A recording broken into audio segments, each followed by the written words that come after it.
সম্মানিত দর্শক বন্ধুরা, আসসালামু আলাইকুম। দূর দূরান্তে দেশ অথবা দেশের বাইরে থেকে এই মুহূর্তে যেখান থেকে আপনের সাথে সংযোগ হয়েছেন, আমি আপন আর যে আপন জীবনের গল্পের নতুন একটা এপিসোডে আপনাকে নতুনভাবে স্বাগতম জানাচ্ছি।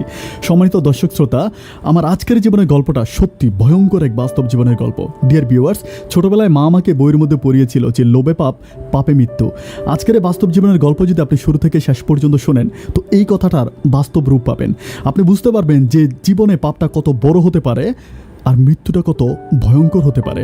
এই গল্প থেকে যদি আপনি কিছু শিখতে চান, তো শুরু থেকে শেষ পর্যন্ত গল্পটা শুনে যান। এটা হচ্ছে আপনার কাছে আমার বিনীত রিকোয়েস্ট। ধন্যবাদ সবাইকে। সম্মানিত দর্শক বন্ধুরা, আসসালামু আলাইকুম ওরহমতুল্লাহি ওবারাকাতু। আমার নাম হচ্ছে মোহাম্মদ হৃদয়। আমার বাড়ি হচ্ছে কুমিল্লা, ব্রাহ্মণবাড়িয়া। আমি আমার পরিবারের ব্যাপারে আপনাদেরকে একটুখানি ধারণা দিয়ে রাখি। আমার পরিবারে আমি আছে, আমার বাবা আছে, আমার মা আছে, আমার দাদা আছে এবং আমার দাদি আছে। শুধু তাই না, আমাদের পরিবারে আরও আছে আমি সহ আমার দুইটা ছোট বোন, একটা বড় ভাই। আমাদের পরিবারটা অন্য পরিবারগুলোর চেয়েও একটু সুখী পরিবার। আমার আব্বা মূলত একজন সিএনজি ড্রাইভার। তো যাই হোক, সিএনজি চালিয়ে আমার আব্বা মোটামুটি ভালো টাকায় আর্ন করে। কারণ সিএনজিটা আমার আব্বা বিদেশে ছিল আগে, আব্বা মালয়েশিয়াতে ছিল। মালয়েশিয়া থেকে যা টাকা ইনকাম করেছে সেটা দিয়ে বাড়িতে এসে একটা ঘর বানিয়েছে, আর বাকি টাকাগুলো দিয়ে একটা সিএনজি কিনেছে। তো এই সিএনজিটা চালিয়ে মোটামুটি আমাদের সংসারটা ভালোই চলতেছিল। তো আমি আমার গল্পটা আমার হচ্ছে কলেজ জীবন থেকে শুরু করি। আমি ব্রাহ্মণবাড়িয়ার কোনো একটা কলেজে পড়াশোনা করতাম। তো ঘটনাটা হচ্ছে 2012 সালের। 2012 সালের মানুষগুলো একটা ব্যাপার হয়তো জানবেন। 2012 সাল বা 13 সাল ওই সময়গুলোতে মাঝে মাঝে টাকার মধ্যে অনেক নাম্বার দেওয়া থাকতো। তো আমি একদিন হচ্ছে আমার বন্ধুদের হচ্ছে পিকনিক করব, মানে কলেজ হচ্ছে পিকনিক করব। তো পিকনিকের সবার কাছ থেকে চাঁদা উঠাইতে আসি। তো এই সময় একটা মানে সবার কাছ থেকে হচ্ছে আমি ওই সময় 50 টাকা করে নিচ্ছিলাম আমরা পিকনিক করব। তো সবার কাছ থেকে চাঁদা নিচ্ছিলাম। বাট একটা সময় আমাদের হচ্ছে কলেজেরই একটা মেয়ে টাকা দিল। বাট ওর 50 টাকার নোটটা মোটামুটি একটু পুরনো ছিল, মানে অনেক নতুন ছিল না। তাই আমি বললাম যে পুরনো টাকাটা চলবে না। ও বলে চলবে, তুই নিয়ে আছা। তো টাকাটা নেওয়ার পরে আমি টাকাটার গায়ে দেখলাম যে লেখা ছিল কল দিলে ঘুষি দিব। এরকম করে বাংলায় লেখা ছিল যে কল দিলে ঘুষি দিব, আর নিচে নাম্বারটা দেওয়া ছিল। নাম্বারটা পাওয়ার পর আমি একটু তাজ্জব হয়ে গেলাম। মানে টাকাটা আমি হচ্ছে আমার পকেট থেকে অন্য টাকা দিয়ে আমি ফিল আপ করে এই টাকাটা আমি আমার পকেটে রেখে দিয়েছি, যে ব্যাপারটাকে আমি একটু দেখবো। মানে আমার আসলে এই ব্যাপারগুলো নিয়ে অনেক বেশি কৌতূহল, অনেক কৌতূহল আমার মাঝে কাজ করে এইসব ব্যাপার। তো যাই হোক, এরপরে আমি কি করলাম যে আমি রাতের বেলায় হচ্ছে নাম্বারটা ডায়াল করে প্রথমে কল দিলাম, কেউ রিসিভ করলো না। দ্বিতীয়বার কল দিলাম, তাও হচ্ছে কেউ রিসিভ করলো না। অ্যান্ড আমি যখন তৃতীয়বার কল দিলাম, তখন একটা মেয়ে কলটা রিসিভ করলো। তো রিসিভ করার পরে আমি ফোনটা রিসিভ করে আমাকে হুড়দুম গালাগালি করতেছে।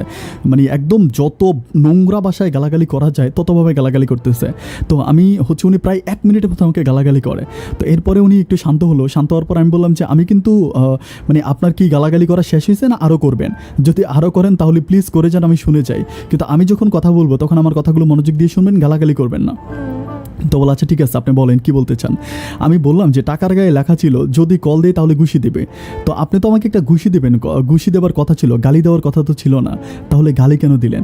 তুমি এটা একটা মুচকি হাসি দিয়ে বলতেছে যে আমার শুধু এইটা না, আমার বিভিন্ন টাকার মধ্যে আমার নাম্বার দেওয়া, এবং এক একজন এক একভাবে আমাকে ফোন করে বিরক্ত করতেছে। আমি বললাম আচ্ছা কী ব্যাপার, আমাকে একটু বলেন তো, কি আপনার নাম্বারটা দিয়েছে? তখন আমাকে বলে যে আমাদের মহল্লার একটা ছেলে আমাকে ভীষণভাবে বিরক্ত করতো। আমার সাথে প্রেম করার জন্য সে অফার করেছিল, বাট আমি রাজি হই নাই দেখে সে রাগ করে তার কাছে যত টাকা আছে সব টাকার ভিতরে সে বিভিন্ন নাম দিয়ে, বিভিন্ন কথা দিয়ে, বিভিন্ন খারাপ কিছু দিয়ে ও হচ্ছে ওরকম করে আমার নাম্বারটা দিয়ে দেয়। তো এভাবে হচ্ছে বিভিন্ন জায়গা থেকে ফোন আসে। ভাইয়া বিশ্বাস করেন, আমি সত্যি অনেক বেশি বিরক্ত। তো আমি তারা বললাম যে আচ্ছা ঠিক আছে, এখন যেহেতু আপনি বিরক্ত, আমি আপনাকে আর বিরক্ত করতে চাই না, আমি আপনাকে এমনিই কল দিয়েছি, আপনি কিছু মনে করবেন না প্লিজ। আপনার নাম্বারটা এইভাবে, তো আপনার নাম্বারটা চেঞ্জ করে ফেলেন। তো উনি বলতেছে যে আসলে আমি একটা জব করি আর তাছাড়া হচ্ছে আমার পড়াশোনা করি, তো সব কিছু মিলিয়ে আসলে আমি নাম্বারটা চেঞ্জ করতে পারবো না, কারণ এই নাম্বারটা আমার অফিসে রিলেটিভ, আত্মীয় স্বজন সবাই আমার এই নাম্বারটা জানে। তাই আমি বললাম যে ঠিক আছে, তাহলে আননোন নাম্বারগুলো রিসিভ করবেন না। পরে বলে তাই তো রিসিভ করিনি, আপনি 3বার কল দেওয়ার পর তো রিসিভ করেছি, তাই না?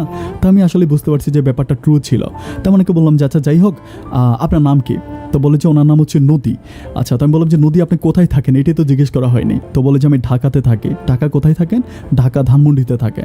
তো ধানমন্ডিতে থাকে মানে মোটামুটি একটু বড়লোক মানুষ। আমার কাছে মনে হয় আর কি যে ধানমন্ডি, তারপর হচ্ছে ঢাকা শহরের মোটামুটি একটু সুনামধন্য এলাকা। তো যাই হোক, আমি ওনার সাথে অনেকক্ষণ কথা বললাম, কথা বলে আমার খুব ভালো লাগলো। আমি বললাম যে আমি আপনাকে আর বিরক্ত করবো না, ফোনটা রেখে দিই। এটা বলে আমি লাইনটা কেটে দিলাম। অ্যান্ড পরের দিন রাতের বেলায় সেম সময় সে আমাকে আবারও কল দেয়। কল দেওয়ার পরে আমি ফোনটা রিসিভ করি। তো রিসিভ করার পর আমি বললাম, আমি তো আপনাকে বিরক্ত করতেছি না, আপনি যে কল দিলেন। পরে আমাকে জিজ্ঞেস করতেছে, তাহলে কি আমি আপনাকে বিরক্ত করছি? আমি বলি, না না, বিরক্ত করছেন না। তো বলে যে, ভাইয়া দেখেন, আমি না আমার নাম্বারটা মানে যে টাকার মধ্যে দিয়েছে এই শয়তানটাকে আমি একটা ধন্যবাদ দিতে চাই। তো আমি বললাম যে, কেন ধন্যবাদ দিতে চান? পরে বলে যে, টাকার মধ্যে নাম্বার দিয়েছে বলে আমি আপনার মতো একটা ভালো মানুষ পাইছি। আমি একটু মানে সারপ্রাইজ হয়ে গেলাম যে আমার মতো ভালো মানুষ মানে। আমি জিজ্ঞেস করলাম যে মানে কোন দিক থেকে আপনাকে আমার কাছে অনেক বেশি ভালো মনে হচ্ছে। তো আমাকে বলতেছে, দেখেন, এতদিন পর্যন্ত যারাই আমাকে ফোন করেছে, যতজনই ফোন করেছে, বিভিন্ন মানুষ আমাকে বিভিন্ন খারাপ কথা বলেছে এবং আমি বাধ্য হয়ে তাদের নাম্বারগুলো ব্লক দিয়েছি। কিন্তু আপনিই কেবল একমাত্র ব্যক্তি যে কিনা আমাকে কোনো খারাপ কথা বলেন নাই, অনেক ভালো করে অনেক মিষ্টি করে আমাকে বুঝিয়েছেন। তো তারপরে আপনি আমাকে একটা কলও দেন, আমাকে বিরক্ত করেন নাই। ব্যাপারটা আমার কাছে না সত্যি অনেক বেশি ভালো লেগেছে। তো আমি ওনাকে বললাম যে, ঠিক আছে, তো ভালো লেগেছে, এখন আমি আপনার জন্য কী করতে পারি বলেন। তো বলে, না না, কিছু করতে হবে না, আপনি অনেক ভালো মানুষ, টাকাতে নাম্বার দেওয়ার কারণে আমি আপনার মতো একটা ভালো মানুষকে পাইছি। আচ্ছা ভাই, আমি যদি আপনার সাথে মাঝামাঝি একটু কথা বলি, আপনি কি রাগ করবেন? আমি বলি, না না, আমি রাগ করবো না, আপনি ফোন দিলে আমি কেন রাগ করবো, ঠিক আছে, আপনি কল দিতে পারেন। এভাবে যাওয়ার পর থেকে তার সাথে আমার দিনের বেলায় রাতের বেলায় প্রতিদিন একটু মোটামুটি করে কথা হচ্ছে। কথা বলতে বলতে কখন যে একটু ভালো লাগা ভালোবাসা কাজ করে যায় আমি বুঝতে পারি না। তার সাথে আমার একটা মধুর সম্পর্ক হয়ে যায়। একটা দিন তার সাথে কথা না বললে আমি দিশেহারা হয়ে যাই। প্রতিদিন তার সাথে কোনো না কোনোভাবে আমার 2-1 মিনিট কথা বলা হয়ই হচ্ছে। এভাবে যেতে যেতে প্রায় 4 মাসের মতো কেটে যায়।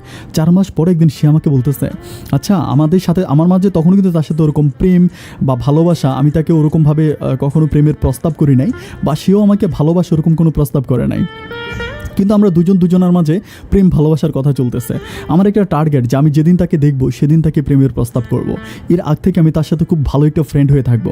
কিন্তু ফ্রেন্ডদের মাঝে আমাদের মাঝে মাঝে মানে এত ডিপে আমরা চলে যাই, এটা আসলে বন্ধুত্বের চেয়েও একটু বেশি কিছু বোঝা যায়, কিন্তু মুখে আমরা তা কখনোই প্রকাশ করি না।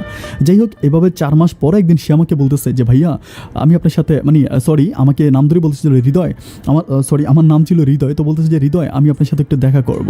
তো আমি বললাম যে, আচ্ছা ঠিক আছে, দেখা করাই যায়। তো আমি বললাম যে, আমি তো আসলে আমাদের বাড়ি হচ্ছে ব্রাহ্মণবাড়িয়া, কুমিল্লা ব্রাহ্মণবাড়িয়া। এখন আপনি তো ঢাকাতে থাকেন, আমি কি ঢাকাতে আসবো?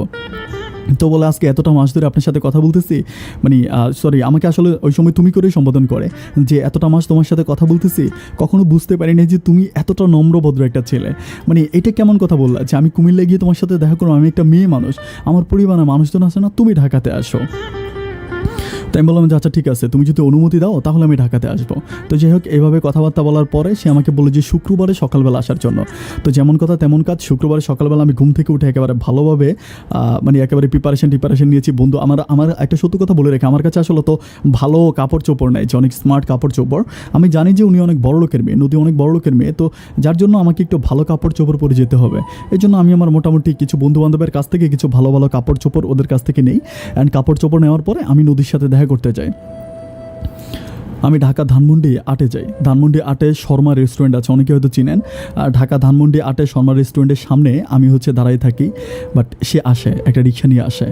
ডিয়ার ভিউয়ার্স, তার চুলগুলা ছাড়া ছিল, মানে এত অদ্ভুত সুন্দর লাগতেছিল, আমি আসলে বলে বুঝাইতে পারবো না। মুখমণ্ডলটা অনেক বড় ছিল, মুখের মধ্যে যথেষ্ট মায়া ছিল। ড্রেসটা একটু অন্যরকম ছিল, বাট হয়তো শহরের মানুষজন এরকম ড্রেসে পরে। একটা গেঞ্জি ছিল আর একটা জিন্স প্যান্ট পরে আসছে। সব কিছু মিলিয়ে তাকে অসম্ভব সুন্দর লাগতেছে। আসলে সত্যিকার অর্থে মেয়েরা জিন্স প্যান্ট পরলে তাদেরকে সত্যি অনেক সুন্দর লাগে। যাই হোক, এভাবে যখন আসছে আমার সাথে দেখা হলো, দেখা হওয়ার পরে আমাকে বললো যে, আপনি হৃদয়? আমি বললাম, হ্যাঁ আমি হৃদয়। তো বলতেছে যে, উঠেন। তো আমি তার সাথে উঠলাম। ওঠার পরে সে আমাকে, আমি বললাম যে, কোথায় যাবেন? পরে বলতেছে, বাসায়। আমি বললাম, বাসায় কেন? পরে বলতেছে, না না না, এটা ভালো দেখে না, বাসা আব্বু আম্মা আছে, আম্মু আছে, সবাই আছে, আপনি বাসায় যাবেন, এটা ভালো হবে। আমি আমার আব্বু আম্মুকে আপনার কথা বলছি। টাইম বলি, তাই নাকি? আপনার আব্বু আম্মুর কাছে আমার কথা বলেছেন? বলে, হ্যাঁ যে বলেছি, সবাই আপনার সম্বন্ধে জানে। আপনি বাসা আসলেই সবচেয়ে ভালো হয়, রেস্টুরেন্টে বসার আমার কাছে ভালো মনে হয় না, আর আমাদের পরিবারের ব্যাপারগুলো ভালোভাবে দেখে না। তো আমি বললাম যে, আচ্ছা ঠিক আছে। তো তার সাথে কথা বলতে বলতে আমি তার বাসায় যাই। বাট বাসায় যাওয়ার পরে একটা ব্যাপার বলে রাখি ডিয়ার ভিউয়ার্স, মানে এত বড় লোক ছিল, মানে ওনাদের বাসার সামনে অনেক গাড়ি রাখা। আমি ওকে বললাম যে, আপনাদের মানে তোমাদের গাড়ি নাই? তো বলে যে, হ্যাঁ গাড়ি আছে। আমি বললাম, তো তোমাদের যদি গাড়ি থাকে তুমি এভাবে কেন আসছো? তো বলতেছে যে, গাড়ি ছিল, আমি আসলে সবসময় গাড়ি নিয়ে বের হই না। আর গাড়ি নিয়ে বের হইলে মানুষজন হয়তো আমাকে অনেক বেশি অহংকারী মনে করে। আমার কাছে ব্যাপারটা ভালো লাগে না, এই জন্য আমি সবসময় রিক্সা কিংবা সিএনজি দিয়ে চলাফেরা করি। তো যাই হোক, এভাবে যাওয়ার পর আমি তার বাসায় গেলাম। বাসাটি একটু নিরিবিল ছিল। তার ড্রয়িং রুমে গিয়ে বসলাম। তো ড্রয়িং রুমে বসার পরে সে আমাকে বললো যে কী খাবেন, মানে কী খাবা। তো আমি বললাম যে মানে তোমার যা ভালো লাগে তাই দাও। তো আমাকে বলতেছে আমি এখানে আপনাকে মানে তোমাকে আপনি করে সম্বোধন করব, আর তুমি আমাকে আপনি করে সম্বোধন করবা, কারণ আমি আমার আব্বা আমাকে বলছিলাম যে আননোন একটা পার্সনের সাথে দেখা করতে আসছে, তো তারা যাতে ব্যাপারটা কিছু না মনে করতে পারে। তো আমি বললাম যে হ্যাঁ ঠিক আছে, আমি কাউকে কিছুই বলবো না। এভাবে কথা বলতে বলতে সে আমার জন্য একেবারে টেবিল ভর্তি হচ্ছে অনেক নাস্তা, ফ্রুট, অনেক কিছু নিয়ে আসলো। তো যাই হোক ডিয়ার ভিউয়ার্স, আমি মিথ্যে বলবো না যে আমি পেট ভরে খেয়েছি, অনেক খেয়েছি। খাওয়া দাওয়া শেষ করার পরে হঠাৎ করে একটা ভদ্রলোক রুমে ঢুকলো। তো ঢোকার পরে উনি যখন রুমে ঢুকছে আমি তাকে সালাম দিলাম, আসসালামু আলাইকুম বলার পরে উনি কোনো কথা না বলে ভিতরে গেল। ভিতরে যাওয়ার পরে আমি আর মানে অনেকক্ষণ ধরে সে আর হচ্ছে মানে আমার যে গার্লফ্রেন্ড ছিল নদী, আর উনি হচ্ছে একই রুমের ভিতরে গেল, তারপর বেরিয়ে আর আসতেছে না। তখন আমার কাছে ব্যাপারটা একটু কেমন জানি খারাপ লাগতেছে। ও আমাকে বললো যে ওর বাবা মা, কিন্তু এই পর্যন্ত আমি আসলাম প্রায় 1 ঘন্টার মতো হয়ে গেল, ওর বাবা মাকে দেখলাম না। ওরা দুজনে রুমে গেল, ওরও বের হচ্ছে না। তো যাই হোক, ও বের হয়েছে, একটু পরে হচ্ছে ও বের হয়েছে, সাথে হচ্ছে ওই ভদ্রলোকও বের হয়েছে। বের হওয়ার পরে ওরা আসছে সোফাতে, আমি এক পাশে বসে আসছি, ওরা অন্য পাশে বসছে। বসে আমাকে উনি জিজ্ঞেস করতেছে কী নাম আপনার। আমি বললাম যে হৃদয়। তো বললাম যে কোথায় থাকেন। আমি বললাম যে ওখানে থাকি, ঠিকানা বললাম। তো বলে যে আপনার পরিবারে কে কে আছে। আমি বললাম যে আমার 2টা বোন আছে, একটা বড় ভাই আছে, আমার আব্বা আছে। যাই হোক, কথাবার্তা বলার পরে একটা পর্যায়ে বাসায় কে জানি কলিং বেল টিপার পরে দরজাটা খুললো। দরজাটা খোলার সাথে সাথে 8-10টা ইয়াং বয়সী ছেলে রুমে ঢুকলো। ঢোকার পরে আমি একটু অবাক হয়ে গেলাম। তো ঢোকার পরে সাথে সাথে আমার যে গার্লফ্রেন্ড ছিল নদী, সে সোফা থেকে উঠে ভিতরে রুমে চলে গেল। আমি কিছু বুঝতেছি না, ছেলেগুলো আমার চারপাশে এসে বসার পরে আমি তাদের সাথে কথা বলার পর তারা আমার বলতেছে, মানে প্রথম যিনি ঢুকছিল ওই ভদ্রলোক আমাকে বলতেছে যে আপনার মোবাইল ফোনটা একটু দেন তো। আমি তার মোবাইল ফোনটা দিলাম। মোবাইল ফোনটা হাতে দেওয়ার পরে সে মোবাইল ফোনটা সুইচ অফ করে দিল। সুইচ যখন অফ করে দিল তখন আমি বুঝতে পারছি যে সামথিং রং, এখানে খারাপ কিছু ঘটতে পারে। তখন আমি একটু মানে উচ্চস্বরে বলতেছি যে নদী করে 2বার ডাক দিচ্ছি যে নদী মানে আপনি কোথায়। এটা যখন 2বার ডাক দিলাম, পিছন থেকে একটা ছেলে এসে ইচ্ছা মতো এলোপাথারিকভাবে আমাকে থাপড়াইতে আছে, লাইটাইতে আছে, মানে যত খুশি আমাকে মারতেছে। আমাকে প্রায় আধা ঘন্টার মতো ওরা এভাবে মারে, এমন মারে যে আমার শরীর থেকে রক্ত বের করে ফেলে। তারপর আমাকে বলতেছে যে তোর এত বড় সাহস, তুই নদীর নাম ধরে ডাকস, সুরো বাচ্চা, প্রেম চোদাইতে আসছিস না, মেয়েদেরকে বিরক্ত করিস। এভাবে খুব খারাপ ভাষা আমার সাথে গালাগালি করে। তো আমি ওদেরকে বললাম যে দেখেন আপনারা ভুল বুঝতেছেন, ও আমার খুব ভালো ফ্রেন্ড, আমি তার সাথে ফ্রেন্ডলি কথা বলি। পরে একটা ছেলে বলতেছে ওইখান থেকে, যিনি প্রথমে ঢুকেছে, উনি বলতেছে যে দেখো ভাই, তোমার সাথে আমরা ঝগড়াঝাটি করতে চাই না, তোমাকে দেখে মনে হচ্ছে তুমি যথেষ্ট জেন্টেল, তুমি তোমার পরিবারকে ফোন দিয়ে 20 লাখ টাকা নিয়ে আসো, তোমাকে ছেড়ে দিব। এটা শোনার পর আমার মাথায় আসমানটা ভেঙে পড়েছে। 20 লাখ টাকা তো দূরের কথা, আমার পরিবারের পক্ষে 20,000 টাকা দেওয়া সম্ভব না। আমি বলি যে এটা কোনোদিনও সম্ভব না, এটা আপনারা কি বলতেছেন, আপনারা কারা। তখন বলে যে আমরা কারা একটু পরে বুঝতে পারবি। এইটা বলে তারা যে যার কাছে রিভলভার, তারপর ছুরি, এই অস্ত্র নিয়ে ওরা মানে একেবারে আমাকে মেরে ফেলবে ওরকম একটা অবস্থা। আমার গলার মধ্যে পাড়া দিয়ে ধরে বলতেছে যে তোর বাপের ফোন দে। আমাকে আমার মোবাইলটা দিলাম, আমি সিমটা অন করলাম। অন করার পরে আমি আব্বারে কল দিলাম। আব্বারে কল দিয়ে কান্নাকাটি করে বলতেছি যে আব্বা এভাবে আমার আটকাইছে, ওরা আমার মাইরে ফেলবে মনে হয়। আমি টাকা চাইতেছি না, বলতেছি যে তোমরা আমাকে মাফ করে দিও। তো এটা বলার পরে পাশের ছেলেগুলো বলতেছে এই বেটা, এই টাকার কথা বল। এটা বলতে কেউ আমাকে লাগতেছে, ঘুষি দিচ্ছে। তো আব্বা সেই শব্দগুলো শুনতে পাওয়ার পর আব্বা আমাকে জিজ্ঞেস করে, কি রে হৃদয়, কি হয়েছে আমাকে বল। আমি বললাম যে আব্বা ওরা আমারে মারতেছে আর আমার কাছে 20 লাখ টাকা চাইতেছে, বলতেছে 20 লাখ টাকা দিলে আমাকে ছেড়ে দিবে। তো বলে তুই কোথায় গেছিস, তুই না বললি যে তুই ঢাকায় যাবি তোর কোন বন্ধুর সাথে দেখা করতে। আমি বলি আব্বা আমি তোমাকে পরে সব কিছু বলবো, আমি একটা ট্র্যাপে পড়ে গেছি। যাই হোক, এভাবে যাওয়ার পরে আমার মানে আমি এতটা বিপদে পড়ে যাই, ওই সময় আমি কী করবো আমি ঠিক বুঝতে পারতেছিলাম না যে আমার আসলে কী করা উচিত। তো যাই হোক, ওই সময় আমার আব্বা কী করে, আমার মাকে ফোন দেয়। বাসায় এসে তারা আলোচনা করে আমার মামাকে ফোন দেয়। আমার মামার বাড়ি হচ্ছে ব্রাহ্মণবাড়িয়ে, আমাদের এখান থেকে একটু দূরেই। তো মামার মোটামুটি অনেক টাকা পয়সা আছে, মামার দোকানপাট আছে, অনেক ব্যবসা বাণিজ্য আছে। তো মামা আমাকে কল দেয়, আমার নাম্বারে কল দেয়। তো আমি কলটা রিসিভ করার পরে আমাকে বলতেছে যে মামা বলতেছে আমি তোর মামা বলতেছি। তো আমি বললাম যে মামা আমার এমনি আটকা রাখছে, আমার 20 লাখ টাকা লাগবে। তো ছেলেগুলোর কাছে দেয়, ছেলেরা মামার সাথে কথা বলে তারা বলতেছে যে ভাই দেখেন ওরে মাইরা ফেলবো যদি 20 লাখ টাকা না দেন। তো মামা বলতেছে যে দেখেন 20 লাখ টাকা ওদের পরিবারের পক্ষে কাউকেই দেওয়া সম্ভব না। তো আপনি যদি মনে করেন যে আমি আপনাকে 10 লাখ টাকা দিতে পারি, যদি পারেন ওকে ছেড়ে দেন, আর যদি না ছেড়ে দেন তাইলে আপনার যদি খুশি ওকে মাইরে ফেলতে পারেন তাহলে মাইরে ফেলেন। এটা বলে মামা লাইনটা কেটে দেয়। যাই হোক, এভাবে ওরা আমাকে কোনো খাবার টাবার না দিয়ে আটকায় রাখে। পরিবার থেকে আমি যাকেই কল দিই আমার কল আর কেউ রিসিভ করে না, মানে একমাত্র মামা আমার কল রিসিভ করে, এছাড়া অন্য কেউ রিসিভ করে না। তখন তারা কী করে, নাম্বারটা বন্ধ করে দেয়, নতুন নতুন নাম্বার থেকে আমার পরিবারদেরকে কল দেওয়া হয়, আমাকে মারা হয়, কিন্তু আমার আব্বা আম্মা আর আমার কল রিসিভ করে না। তো মামাকে কল দিলে একমাত্র মামাই কলটা রিসিভ করে।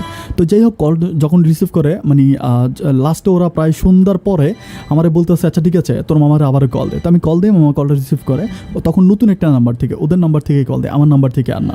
তো কল দেওয়ার পরে মামা কলটা রিসিভ করে, তখন মামার সাথে ওরা কথা বলে, ছেলেগুলো বলছে মামা ঠিক আছে আপনার কথাও থাক আমাদের কথাও থাক, টাকা 15 লাখ দিয়ে দেন ছেড়ে দিব। তো মামা বলতেছে 10 লাখ টাকাই বলছি বাপ, আমার কাছে আছে 10 লাখ টাকার উপরে 10 পাই আমি দিতে পারবো না। তো মামাকে বলতেছে যে ঠিক আছে আপনি টাকা কীভাবে দিবেন, কোথায় আসবেন। তো ওরা বলতেছে যে ঠিক আছে আপনি একটা ঠিকানা দিয়ে, যে ঠিক আছে অমুক জায়গায় আসেন, ঢাকাতে অমুক জায়গায় এসে টাকা দিয়ে যান। তো মামা বলে যে আমার জায়গায়, আমার অমুক জায়গায় আমার পক্ষে যাওয়া সম্ভব না, টাকা দেওয়া, আপনার টাকা দিলে আমার এরিয়া থেকে নিতে হবে। তো মামা বলতেছে না এটা পসিবল না যে আপনার এরিয়া থেকে আমরা গিয়ে টাকা আনবো। আচ্ছা ঠিক আছে, তা আপনি গুমতি নদীর এদিকে আসেন, ওদের সম্ভবত কোনো লিঙ্ক আছে। তো গুমতি নদীর ওখানে মামাকে আসতে বলছে, মামা বরাবর কথা মতো 10 লাখ টাকা নিয়ে আসছে, গুমতি নদীর ওখানে আসছে। তো আমার কিন্তু ওরা আবার ওখানে নিয়ে গেছে, এটা এর পরের দিনে আমাকে ওখানে নিয়ে গেছে, গুমতি নদীর পাড়ে নিয়ে গেছে। তো ওরা টলার স্পিড বোর্ডের মতো টলারে করে আসছে গুমতি নদীর দিকে। আসার পরে আমাকে মামা আসছে তখন প্রায় রাত মেবি 8টার মতো বাজে। ওরা ওদের এলাকাতে, মানে ওই এলাকাটাও আমি যেটা বুঝতে পারলাম যে ওটা অনেক বড় একটা গ্যাং, এটা ছোট না, অনেক বিশাল গ্যাং, ওদের আন্ডারে প্রচুর লোক আছে। মানে আমি একটা ব্যাপার আপনাদেরকে বলে রাখি, আমাকে যখন মানে মাইক্রোবাস দিয়ে নেওয়া হচ্ছে, সামনে পুলিশ চার্জ বসছে, পুলিশে দেখতেছে যে আমার এরকম হাত বাঁধা, আমার মুখে কস্টিপ দেওয়া। পুলিশ যখন গ্লাস খুলছে, সামনে যিনি বসা ছিল উনি পুলিশের সাথে কী জানি বলছে আল্লাহ জানে, মানে বের হয়ে উনি পুলিশের সাথে কী বলছে, পুলিশ ছেড়ে দিছে। পুলিশও কোনো রকম সহযোগিতা করে নাই। তার মানে আমি বুঝতে পারছি যে ওদের লিঙ্কটা অনেক বড় গ্যাং। যাই হোক, এভাবে যাওয়ার পরে তারা সামনে যাওয়ার পরে আমার মামা আসলো। মামা আসার পরে যথারীতি মামা ওদেরকে টলারে টাকা দিয়ে দিল, তারা চলে গেল অ্যান্ড আমাকে হাত পা বাঁধা অবস্থায় ছেড়ে দিল। এখন ছেড়ে দেওয়ার পরে আমি এখানে পড়ে প্রচুরভাবে কান্নাকাটি করতেছে, মামা আমার হাতের বাঁধন খুলতেছে না, জাস্ট আমাকে ধরতেছে, ধরে আমাকে সিএনজি করে বাসা নিয়ে গেল। ডিয়ার ভিউয়ার্স, আমাকে তো তারা এমনভাবে ঢাকাতে মারলো, আমার পুরো শরীরে রক্ত লেগে আছে। এরপরও বাসায় ঢোকার পরে আব্বা আমাকে একটা রোল নিয়ে আসছে, ওইটা দিয়ে ইচ্ছা মতো মারলো, আরও মারলো। এত আমাকে মারছে আমি আসলে বলে বুঝাইতে পারবো না, কান্নায় আমি পুরো ভেঙে পড়ি। যাই হোক, পরে আমার হাতের বাঁধন টাদন খুলে ডাক্তারি নামে ওষুধ টষুধ খাওয়ায়। তো এবং কান্নাকাটি করতেছে আম্মা মোটামুটি একটু কান্নাকাটি করে, কিন্তু আব্বা খুবই পাশান, আব্বা আমাকে প্রচুর মারছে, এটা সত্য কথা। এবং বড় ভাইও প্রচুর মারছে। আমার ছোটো 2টা বোন ছিল, এর মাঝে আমার ছোটো একটা বোনের বিয়ে হয়ে গেছে, তারই মাঝে বলতে ভুলে গেছিলাম, ছোটো একটা বোনের বিয়ে হয়েছে, আরেকটা বোন আছে। তো যাই হোক, এভাবে যেতে মানে প্রচুরভাবে মারামারি করার পরে যাই হোক একটু মোটামুটি ঠিক হলো। ঠিক হওয়ার পরে আমি আবার কলেজে যাই। তো আমাকে আব্বা আর কলেজের ফি দেয় না, কলেজে টাকা পয়সা দেয় না, মানে কোনোভাবে আমার কোনো টেক কেয়ার আব্বা করে না, ওভাবে কোনো কিছু আব্বা করে না। তো না করতে করতে আমি মানে এখন আর পড়াশোনা আমার ঠিকমতো হয় না, আমি এলাকাতে ঘুরে ফিরে খাই। তো এইভাবে আসলে একটা মানুষ কতদিন চলতে পারে, যেতে যেতে প্রায় ওরা 7-8 মাসের মতো চলে যায়। তখন আমি একদিন আমার আব্বা, মানে আমার একটা পুপি আছে চিটংয়ে, মানে আমার একটা পুপি আর কি, আব্বার বোন চিটংয়ে থাকে। তো পুপি ওইখানে একটা মানে কিসে জানি চাকরি করে পুপা, তো পুপিও চাকরি করে মোটামুটি। আমি ওদের এখানে এর আগে অনেকবার গেছি। তো যাওয়ার পর আমি একদিন কী করলাম, যে আব্বা আম্মা যেহেতু এইভাবেই তো অবিচার করতে হচ্ছে, আমি আমার কিছু বন্ধুবান্ধবের কাছ থেকে প্রায় 1000-1500 টাকা ধার করে আমি সরাসরি চিটংয়ে চলে যাই পুপির বাসায়। পুপির বাসায় যাওয়ার পরে পুপি আমাকে আশ্রয় দেওয়ার পরে বলে যে আচ্ছা ঠিক আছে তুই এখানেই থাকবি, কোনো প্রবলেম নাই, তুই এখানে থাক, তোর আর বাড়ি যাওয়া লাগবে না। তখন আমি বলি যে পুপি আমি তো পড়াশোনা করব, আমি তো কলেজে পড়তাম, আমার পড়াশোনাটা বন্ধ হয়ে যাবে পুপি, আমি অ্যাটলিস্ট পড়াশোনাটা করতে চাই। আমার এই পুপিটা সত্যি অনেক ভালো ছিল, ওনার কথা না বললেই নয়, এত ভালো মনের মানুষ ছিল। আমি আমার জীবনে অনেক মানুষ দেখেছি, তো পুপি এত নরম মনের মানুষ আমি বিশ্বাস করাতে পারবো না। তো যাই হোক, বদ্রুস শাহ বলতে একটা কলেজ আছে আর চিটংয়ে, ও এটা অক্সিজেনের পাশে একটা কলেজ, ওই কলেজে আমাকে ভর্তি করায় পুপি, আমাকে ইন্টারে ভর্তি করানোর পরে আমি ওখানে পড়াশোনা করতেছি। তখন আমার জীবনটা একটু অন্যরকম চেঞ্জ হয়ে গেল। মানে আমি তখন আব্বা আম্মা পরিবারের কারোর সাথে কথা বলি না, ওখানে থেকে পড়াশোনা করতেছি, নিজের মতো করে নিজের জীবনটাকে কাটাচ্ছি, কারোর সাথে যোগাযোগ করতেছি না, কারোর সাথে কথা বলতেছি না, নিজের দেমাকে বুদ্ধিতে যা আসতেছে তা দিয়ে আমি আমার জীবন কাটাইতে আসি। এভাবে চলতে চলতে আমার পুপি মাঝে মাঝে বলে যে তুই তার আব্বা আম্মার সাথে কথা বল, কিন্তু না, আমি কারোর সাথে কথা বলি না।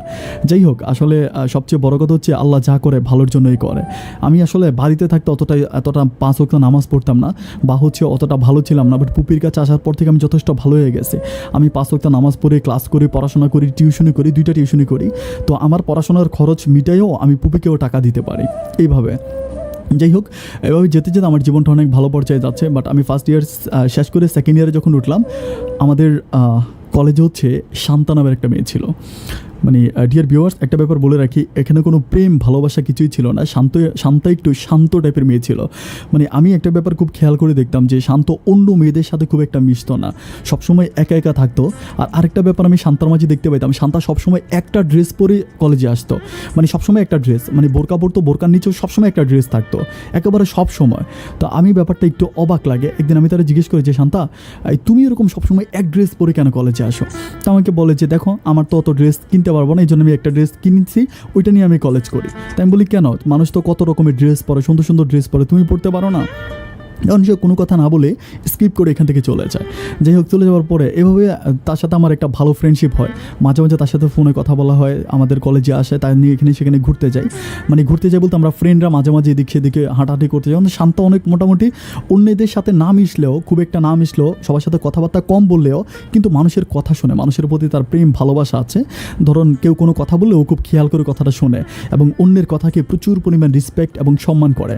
ও মেধাবী ছিল, যথেষ্ট মেধাবী স্টুডেন্ট ছিল, আমাদের কলেজের সবচেয়ে বেশি মেধা শান্তার ছিল। যাই হোক, এবং ও এসএসসিতে গোল্ডেন প্লাস পায়, এটা আসলে অনেক বড় একটা পাওয়া।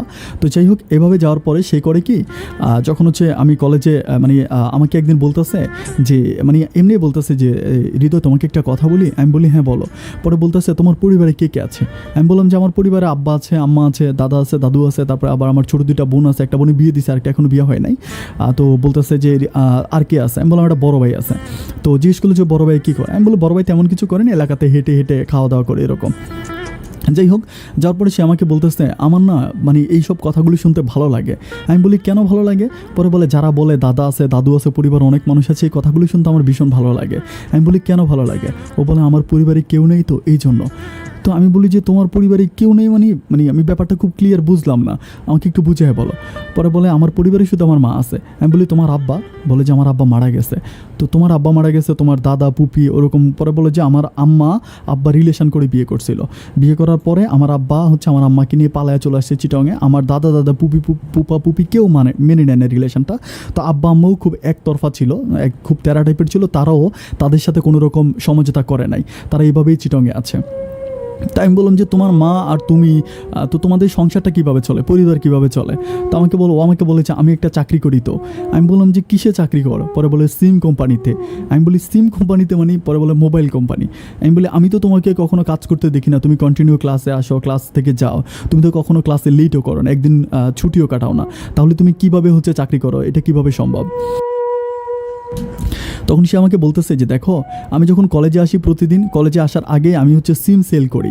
আমি বলি যেমন? পরে বলে যে আমাদের এখানে হচ্ছে ওইখানে একটা জায়গা আছে অক্সিজেনের ওইখানে, তো বলেছে আমি ওইখানে বসে বসে সিম বিক্রি করি প্রতিদিন কলেজে আসার আগে এবং কলেজ থেকে যাওয়ার পরে। আর মানে ফোন নাম্বার দেওয়া আছে অনেকের, আমি বাসায় গিয়েও সিম ডেলিভারি দিই। তো আমি বললাম যে বাহ, এইখান তো ইনকামটা ভালো, এটা কীভাবে হয়? পরে বলে এটা যে আমার একদিনেই করতে হবে ওরকম কিছু না। ধরো কোম্পানি আমাকে 2000 সিম দিয়ে দিয়েছে এবং প্রতিটা সিম থেকে ধরো আমাকে একটা সিম থেকে 10 টাকা করে আমাকে দিবে বা 20 টাকা করে আমাকে দিবে, এমন একটা কমিশন আছে। ওই কমিশনের উপর আমি হেঁটে হেঁটে বিক্রি করি, মাঝে মাঝে আমি অনেক বাজারে গিয়েও বিক্রি করি। ওর কথাটা শুনে না আমার বুকটার ভিতরে জানি কেমন করে উঠে, যে একটা মেয়ে এভাবে স্ট্রাগল করতে পারে, এই ব্যাপারটা আমার কাছে কেমন যেন একটু তাজ্জব লাগে। একটা সময় তাকে আমার ভালো লাগতে শুরু করে বলতে ডিয়ার ভিউয়ার্স একটুখানি বলে রাখি, ভালো লাগতে শুরু করে বলতে ব্যাপারটা এমন যে তার প্রতি আমার সিম্প্যাথি কাজ করে, মায়া কাজ করে ওখানে, বা এটা তাকে বিয়ে করবো, ভালোবাসবো এরকম কিছু না। যাই হোক, এভাবে যেতে যেতে কন্টিনিউ তার সাথে আমি ফোনে কথা বলি, তাকে প্রচুর পরিমাণ হেল্প করি এবং আমি তাকে বলি যে তুমি কি টিউশনি করবো, আমি তোমার 2-1টা টিউশনি দিতে পারবো। তখন সে আমাকে বলে যে না, আমি সিম বিক্রি করে যে টাকা পাই সেটা দিয়ে আমি আমার পড়াশোনা, আমার পরিবার মোটামুটি ভালোই চলে। তো আমি তারা জিজ্ঞেস করলাম তাহলে তোমাদের বাসা ভাড়া, তো একটা সিম বিক্রি করলে মাসে কত টাকায় আসে, বাসা ভাড়া দিয়েও কীভাবে? পরে বলে যে বাসা ভাড়া দিতে হয় না, আমাদের ওখানে অক্সিজেনের ওখানে আমাদের নিজেদের একটা বাড়ি আছে। তো নিজেদের বাড়ি মানে? পরে বলতেছে এই জায়গাটা একটু বস্তির মতো, তো অক্সিজেনের ভিতরে বস্তির মতো একটা জায়গা আছে, তো সেই জায়গার ভিতর হচ্ছে আমাদের 2টা রুম আছে, একটা রুমে আমরা থাকি আর একটা রুম আমরা ভাড়া দিই, ওই ভাড়ার টাকা দিয়ে মোটামুটি আমরা চলি। আর আমি যে সিম বিক্রি করে যা পাই সেটা দিয়ে আমি আমার পড়াশোনা করি। মেয়েটার এই কথাগুলো শুনে তাকে আমার এত ভালো লেগে গেছে, আমি আসলে ভাষায় প্রকাশ করতে পারবো না। আমি মনের অজান্তেই কখন যে তাকে ভালোবেসে ফেলেছি আমি নিজেও জানি না। তার সাথে প্রতিদিন কথা বলতে বলতে আমার কাছে মনে হয় সেই হচ্ছে দুনিয়ার সবচেয়ে সুন্দর, সবচেয়ে নম্র, ভদ্র একটা মেয়ে। আরেকটা ব্যাপার বলে রাখি, আমি তার রূপের গৌরব কখনো, মানে তার মাঝে রূপের গৌরবটা কখনোই দেখি নাই। অন্য মেয়েরা হচ্ছে অনেক মেকআপ করে, সাজুগুজু করে, লিপস্টিক দিয়ে অনেক সাজুগুজু করে কলেজে আসে, কিন্তু এই মেয়েটাকে আমি কখনো দেখি না যে ঠোঁটে একটু লিপস্টিক দিতে কিংবা চোখে একটু আইলাইনার দিতে। কিন্তু তারপরেও অন্য মেয়েগুলোর চেয়েও তাকে অনেক অনেক বেশি সুন্দর লাগে। চোখে না দেখলে আসলে বিশ্বাস করা যায় না। শান্তা আসলে অসম্ভব সুন্দর একটা মেয়ে ছিল। আর আমি কখনো আমার জীবনে আমি খুব চ্যালেঞ্জ করে বলতে পারবো, ও সবসময় হাতের মধ্যে হাত মোজা, তারপরে বোরকা পরে, এবং চোখের মধ্যেও ও মাঝে মাঝে ওর চোখগুলো ছাড়া আমরাও কিছুই দেখতাম না, পায়ের মধ্যে পর্যন্ত মোজা পরে তারপরে ও কলেজে আসতো। যাই হোক, এভাবে যেতে যেতে অনেক দিন কেটে গেল। আমরা একসাথে হচ্ছে কলেজ শেষ করি। কলেজ শেষ করার পরে সে আর আমি হচ্ছে একটা প্রাইভেট ভার্সিটিতে ভর্তি হই। আপনারা হয়তো অনেকে জানেন প্রিমিয়াম ভার্সিটি। প্রিমিয়ানে ভর্তি হই। তো প্রিমিয়ানে ভর্তি হওয়ার পরে আমার পুপি কিন্তু আমার পড়াশোনার সব খরচ দিচ্ছে, আমার পরিবার থেকে দিচ্ছে না। আমার পরিবার থেকে কোনোভাবে আমার টাকা পয়সার খরচ দিচ্ছে না। তখন একদিন আমি প্রিমিয়ারে ভর্তি হওয়ার পরে আমি একদিন তাকে আমি এই পর্যন্ত কিন্তু তাকে ভালোবাসার কথা বলি নাই। প্রিমিয়ারে ভর্তি হওয়ার পরে প্রায় 3-4 মাস পরে একদিন আমি তাকে ডাইকা বললাম যে আমি তো তোমার সাথে কন্টিনিউ ফোনে কথা বলি, আমরা দেখা করি, ঘুরতে যাই, আচ্ছা আমাদের রিলেশনটা কী? তখন সে আমাকে বলেছে কেন, কী রিলেশন? মানে আমাদের ফ্রেন্ড রিলেশন। আমি বললাম ফ্রেন্ডরা কি এরকম কোনো ফ্রেন্ড হয় যে রাত 1টা পর্যন্ত 2টা পর্যন্ত ফোনে কথা বলে? বা এরকম কোনো ফ্রেন্ডকে হয় যে ফ্রেন্ডকে নিয়ে কক্সবাজার ঘুরতে চলে, মানে সি বিচে ঘুরতে চলে যায়? এরকম কোনো ফ্রেন্ডশিপ কি আছে যে ফয়েজ লিকের নীরব কোনো জায়গায় হাত ধরে অনেকক্ষণ রোমান্টিক কথাবার্তা বলে? এগুলো বলার পরে সে আমাকে একটু মুচকে এসে বলা, আচ্ছা ঠিক আছে, তাহলে আমি আর হচ্ছে তোমার সাথে কক্সবাজার যাব না, আমি তোমার সাথে হচ্ছে ফয়েজ লিকেও যাব না, তাহলেই তো সব কিছু ঠিক আছে, তাই না? আমি বললাম আরে না বোকা, এরকম করে কেন বলতেছো? আসলে তুমি যদি কিছু না মনে করো, আমি তোমাকে একটা কথা বলতে চাই। তো বলে ঠিক আছে বলো। আমি বললাম তোমাকে আমার ভীষণ ভালো লাগে, আমি তোমাকে ভালোবাসি। এটা শোনার পরে আমি দেখলাম যে তার চোখ থেকে পানি বের হয়ে গেছে, মানে সে নিচের দিকে তাকে একরকম কান্না করতেছে। আমি বললাম, মানে আমি একটু অবাক হয়ে গেলাম যে মানে শান্তা কান্না কেন করতেছো, কী হয়েছে আমাকে বলো। পরে বলতেছে না আমি আসলে কাউকে ভালোবাসতে পারবো না। এটা বলার পরে সে চলে যায়। চলে যাওয়ার পরে সে 2-3 দিন হয়ে যায় আমার সাথে আর কথা বলে না, মানে আমার কলও রিসিভ করে না। কলেজে আসলে আমি তার সাথে কথা বলতে চাইলে সে কথা বলে না, অন্যদিকে পাশ কেটে চলে যায়। তখন আমার এত খারাপ লাগে, আমি আসলে বলে বুঝাইতে পারবো না। আমার কাছে মনে হয় যে আমি এর চেয়েও বেশি কষ্ট আমি যদি মরে যেতে পারতাম। তার সামনে পড়লে সে আমার সাথে কথা বলে না, মানে তাকে দেখলে সে অন্যদিকে তাকায় থাকে। প্রচুর পরিমাণ কষ্ট আমার মনে জাগে। তো একদিন আমি তাকে জোর করে ভার্সিটি থেকে বেরোচ্ছে, আমি তার হাত ধরে ফেলি, মানে তখন তো আমরা ভার্সিটিতে পড়ি। তো যখন সে বেরোইছে আমি তার হাত চেপে ধরি। ধরার পর আমি বলতেছি যে শান্তা, আজকে তোমার সাথে আমি কিছু ইম্পর্টেন্ট কথা বলবো। পরে বলে কী বলবা বলো। আমি বলি তুমি আজকে আমার বাসায় যাবা। পরে বলো আমি কখনো কারো বাসায় জানি আমি যেতে পারবো না। আমি বললাম শান্তা, তুমি আমার একটা কথা শোনো, আমি তোমাকে ভালোবাসি, আমি তোমার সাথে মজা করতেছি না। তো আমাকে বলে যে ঠিক আছে, তাইলে তুমি হচ্ছে ইয়াতে যাও। ওখানে একটা রেস্টুরেন্ট ছিল আমাদের, যারা হয়তো চিনেন, চিটাগং হচ্ছে এম এ আজিজ স্টেডিয়ামের পাশে কেজিএন একটা রেস্টুরেন্ট ছিল। তো ওই কেজিএন রেস্টুরেন্টে আমি ও আমার বলতেছে তুমি কেজিএনে যাও, আমি কেজিএনে আসবো। মানে কেজিএনের পাশে, মানে কেজিএন জায়গাটা মানে একটু লাইক খোলা মাঠ ছিল, সাথে একটা শিশু পার্ক ছিল, ওই জায়গাগুলোতে আমরা বেশি বেশি ঘুরতাম। তো ও বলে যে কেজিএনে যাবে। তো আমি বললাম যে আচ্ছা ঠিক আছে, কখন যাবা? পরে বলে যে আজকে আমি তোমার সাথে দেখা করবো, যা বলার ওইখানেই বইলো। এখন কলেজে মানে ভার্সিটিতে এরকম হাত ধরে টানাটানি করো না, হাতটা ছেড়ে দাও। তো হাত ছেড়ে দিলাম, সে বাসায় চলে গেল, আমি আমার বাসায় আসলাম। এরপর দিন আমরা কাজীর ডোরি, ওইখানে কাজীর ডোরি, তো কাজীর ডোরির ওইখানে যাওয়ার পরে কেজিএন এসে আসলো। কেজিএনের যারা গিয়েছেন তারা হয়তো জানেন, পিছনের দিকে হচ্ছে অনেকগুলো চেয়ার টেবিল বিছানো থাকে, সেটা হচ্ছে একদম মাঠের পাশে। জায়গাটা অনেক নীরব, অনেক স্বচ্ছ সুন্দর একটা জায়গা। তো ওখানে যাওয়ার পরে আমি তার সাথে বসে বসে কথা বলতেছি। কথা বলার একটা পর্যায়ে আমি তাকে বলতেছি যে আমি যে তোমাকে ভালোবাসি, তুমি কি আমার ব্যাপারটাকে, মানে আমার এই ভালোবাসার ব্যাপারটাকে অবহেলা দৃষ্টিতে কেন দেখতেছো? আমি জানি আমি অনেক গরিব, আমার অনেক টাকা পয়সা নাই, তোমাদের মতো চিটাঙে হয়তো আমার কোনো বাড়ি নেই।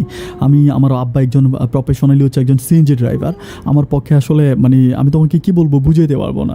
তো কিন্তু আমার ভালোবাসাটা চন্দ্র সূর্য আর খোদার মতোই সত্য। আমি তোমাকে সত্যি অনেক বেশি ভালোবাসি। এটা বলার পরে সে আমাকে বলতেছে যে আমি একটা কথা বলবো, এটা শোনার পর আর আমাকে কখনো ভালোবাসবা না। আমি বললাম মানে কী এমন কথা বলবো যে যেটা শোনার পর আমি তোমাকে আর ভালোবাসবো না? পরে বলে হ্যাঁ, এটা শোনার পরে তুমি আমাকে আর কখনো ভালোবাসবা না। আমি বলি ঠিক আছে তাহলে বলো। তখন ও আমাকে বলতেছে যে জানো হৃদয়, আমার একটা বিয়ে হয়েছে।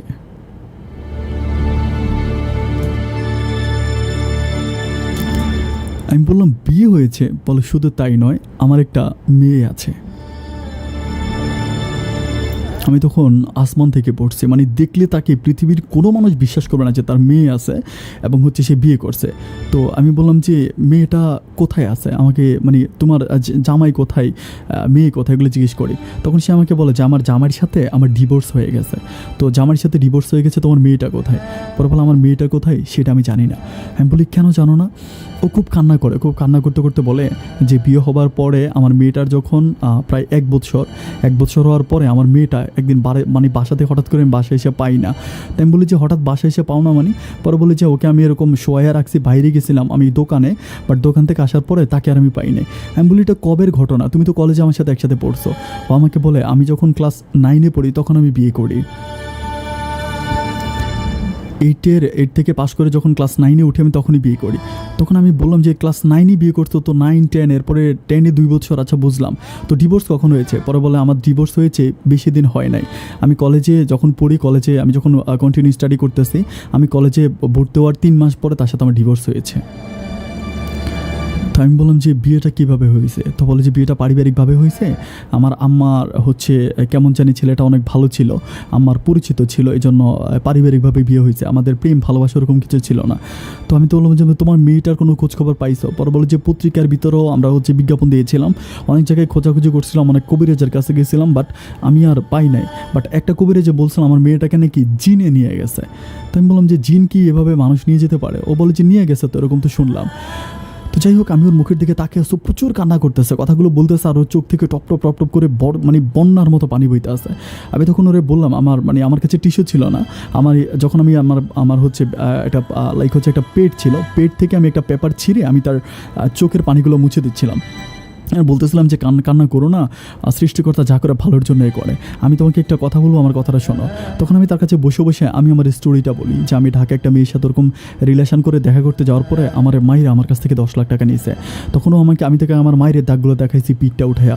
ওর মায়ের দাগগুলোর মধ্যে ও হাত দিয়ে বলতেছে যে হৃদয়, তোমার লাইফে অনেক কষ্ট আছে। আমি তার হাতটা চাইপা ধরে বলি যে দেখো, যা হবার তো হয়ে গেছে, এগুলো ভুলে যাও। আমি তোমাকে ভালোবেসে একটা নতুন সংসার করতে চাই, তুমি প্লিজ আমাকে নিষেধ করো না। আমাকে বলতেছে আমার পক্ষে আসলে এগুলো কোনোদিনও সম্ভব না, কারণ আমার ছেলে মানুষকে বিশ্বাস করতে কেমন জানি কষ্ট হয়। আমি তারে বললাম, তার মুখটার মধ্যে হাত দিয়ে বললাম যে আমার দিকে একটু তাকায় বলো তো, এই চোখ, এই নাক, এই মুখ তোমার সাথে কখনো বেইমানি করবে? তখন আমার দিকে তাকায় বলতেছে আমার কাছে মনে হয় না যে তুমি আমার সাথে কখনো বেইমানি করবা। আমি বলি এটা যদি মনে না হয় তাহলে আমাকে ভালোবাসতে আপত্তিটা কোথায়? তো আমাকে বলে যে ভালোবাসলে কিন্তু আমাকে বিয়ে করতে হবে। আমি বলবো ভালোবাসার স্বীকৃতি মানেই তো বিয়ে, তাই না? ফুল গাছ লাগিয়েছি, গাছটার তো কোনো যুক্তি হয় না, যখন ফুল ধরবে তখনই তো হচ্ছে এটা কাজে আসবে। তার মানে হচ্ছে বিয়ের মানে প্রেমের পূর্ণতা তো বিয়েতে হয়, তাই না? আমি তো তোমাকে অবশ্যই বিয়ে করব। মেয়েটার চোখে তখন পানিগুলো টলমল করতেছিল, কিন্তু মুস্কি একটা হাসি দিল, হাসি দিয়ে বললো ঠিক আছে, আজকে না হয় উঠে প্রায় অনেক বেলা হয়ে গেছে, আমরা পরে আবার এসে কথা বলবো অন্য কোনো সময়। আমি বললাম না, তোমাকে আজকে আমাকে কথা দিতে হবে যে তুমি আমাকে ভালোবাসো এবং তুমি আমাকে বিয়ে করবা। পরে বলে বিয়ে তো পরে করবো। আমি বলি না, আমি ওরকম ভালোবাসা করবো না, আমি তোমাকে আগে বিয়ে করবো, তারপর তোমাকে ভালোবাসবো। তো বলে এখন কি ভালোবাসো না? আমি বলি হ্যাঁ ভালোবাসি, কিন্তু আমি তোমাকে বিয়ে করবো। এটা বলে সে দস্তাদস্তি করে আমার কাছ থেকে চলে যায়। চলে যাওয়ার পরে আমি বাসায় গিয়ে সারাটা রাত চিন্তা করতে থাকি যে না, আমি তাকে আগে বিয়ে করব, কারণ তার লাইফে যদি একটা অ্যাক্সিডেন্ট আছে, এটা যদি কখনো আমার পরিবার জানতে পারে বা কেউ জানতে পারে, তাহলে তারা তাকে কখনোই মেনে নেবে না। আমি এটা করবো না, আমি আগে তাকে বিয়ে করব। এটা বলে এর পরের দিন আমি হচ্ছে মানসিকভাবে প্রিপারেশন নিয়ে যাই এবং তাকে জোরাজোরি করি যে আমি তোমাকে বিয়ে করব। তো আমার কথা এসে আসলে একটা মুস্কি হেসে বলে যে আচ্ছা ঠিক আছে, আমি তোমার কথা রাখলাম, কিন্তু বিয়ে করার জন্য তো প্রিপারেশন দরকার, টাকা পয়সা দরকার। আমি বললাম আমার কাছে প্রিপারেশন আছে, টাকা পয়সা আছে, সব আছে, এটা নিয়ে তোমাকে টেনশন করতে হবে না। তখন তার সাথে আমি হচ্ছে আমাদের হজুদগাঁ ডিগ্রি কলেজের ওইদিকেই হচ্ছে ওর বাসা হজুদগাঁর দিকে ছিল, তো হজুদগাঁর ওইদিকেই হচ্ছে একটা মানে একটা কাজী অফিস ছিল। তো আমি সকালবেলা বললাম যে তুমি কলেজে ভার্সিটিতে আইসো না, আমি তোমার ওখানে যাবো। তো আমার একটা বন্ধু ছিল, নাম ছিল সজীব। তো সজীব আর আমি একসাথে হচ্ছে আমরা ওইখানে যাই। ওখানে যাওয়ার পরে হজুদগাঁর ওই ডিগ্রি কলেজের সামনে কাজী অফিসে আমি তাকে 6 লাখ টাকা কাবিনে বিয়ে করে। সে আমাকে বলেছিল কাবিন দিতে হবে 2 লাখ, কিন্তু আমি তাকে 6 লাখ টাকা দিয়েছি। আমি তাকে 6 লাখ টাকা কাবিন কেন দিয়েছি? সে যাতে কখনো নিজেকে ছোট মনে না করে, আমি এই জন্য তাকে 6 লাখ টাকা কাবিন দিয়েছি, এবং এটা আমি ইচ্ছা করে দিয়েছি। কোনো দিন তাকে ছেড়ে দিব ওই ইচ্ছায় কাবিনটা দেয় নাই। তো যাই হোক, এভাবে বিয়ে করার পর আমার সংসারটা শুরু হয়। ডিয়ার ভিউয়ার্স, একটা ব্যাপার বলে রাখি, বিয়ের অনুভূতি শুধুমাত্র তারাই বুঝতে পারে, বিয়ের অনুভূতি শুধুমাত্র তারাই বুঝতে পারে যারা তাদের পছন্দের মানুষটাকে বিয়ে করতে পারে। আমি আমার ভালোবাসার মানুষটাকে বিয়ে করতে পেরেছি, আমি এত খুশি, আমি আসলে বলে বুঝাতে পারবো না। আমি ওকে বিয়ে করে সরাসরি আমার পুপির বাসা নিয়ে আসি। পুপি তো প্রথমে রাগারাগি করে, কিন্তু আমি বলেছিলাম যে আমার পুপিটা অনেক ভালো। এক কথায় পুপিকে বলছি যে পুপি, আমি তাকে ভালোবাসি, এই জন্য বিয়ে করছি, সুতরাং তুমি এটা নিয়ে কোনো কথা বলবা না। তখন আমাকে বলে আচ্ছা ঠিক আছে। তো পুপি রাজি হয়। রাজি হওয়ার পরে পুপি তার মায়ের কাছে যায়। তার মায়ের কাছে যাওয়ার পরে তার মা অত্যন্ত ভালো ছিল, শান্তার মা একদম শান্তার মতোই ভালো ছিল। যাই হোক শান্তারামাও রাজি হয়। রাজি হওয়ার পরে আমরা চিটংয়ে থাকি, দুজনে একসাথে পড়াশোনা করি, ওখানেই থাকি। তখন আমি ওকে আর সিম বিক্রি করতে দেই না। আমি বলি তোমার সিম বিক্রি করার দরকার নেই, আমি টিউশনি করি, যে টাকা পাবো সেটা দিয়ে আমি তোমার মাকে চালাইতে পারবো। তখন আমি তার মাকে টাকা পয়সা দিয়ে এভাবে চলতেছে। তো পুপি আমাকে একটা সময় বলতেছে যে তুই ওকে নিয়ে বাড়িতে যা, কারণ এভাবে একটা মেয়েকে বিয়ে করছিস, এটা একটু বাড়িতে যা, তোরা পড়াশোনা কর সমস্যা নাই, কিন্তু বাড়িতে গিয়ে তুই ব্যাপারটা জানা। যাই হোক, মায়ের পুপির কথা শুনে আমি সেদিন শান্তাকে চিটংয়ে রেখে আমি বাড়িতে আসি, কুমিল্লাতে আসি। আসার পরে আমি কোনো কিছু, আব্বা মা তো আমার সাথে ওভাবে কথা বলে না, তারপরে ওদেরকে আমি বসাই, ডাইকে আনি বসাই। বসানোর পরে আমি আমার তখন আবার বড় ভাইও ছিল, বড় ভাইও তখন আব্বার সাথে সিএনজি চালাইতো। তো বড় ভাইকে আমি আমি সবাই ডাইকা পারিবারিকভাবে। ও আচ্ছা, এর মাঝে আমার ছোটো বোনটার বিয়ে হয়, আমার ছোটো বোনের বিয়ে হয়, কিন্তু আমি আসি নাই। কেন আসি নাই? কারণ ওভাবে বিয়ে হয় নাই, আমার ছোটো বোনের এজের সেরা হয়, এজের সেরা করে নিয়ে উঠাই নেয়, পরে অনুষ্ঠান করবে, এই জন্য আমার আসা হয় না, অনুষ্ঠানের সময় আসবো। তো যাই হোক, কিন্তু এখনও অনুষ্ঠান করা হয় না। বাসার মধ্যে আব্বা আছে, আম্মা আছে, দাদা আছে, দাদুও আছে, আর আমার বড় ভাই আর সবাই আছে। তো সবার কাছে যখন আমি বললাম, শান্তার ব্যাপারটা বললাম, আমি খুব খেয়াল করে দেখলাম যে মা অনেকটা রেগে গেছে। সবাই একটু মোটামুটি ঠান্ডা, কিন্তু মা রেগে গেছে। না, মা বলতেছে এটা কোনোদিনও সম্ভব না, এটা জীবনেও সম্ভব না, এটা আমি জীবনেও করতে পারবো না।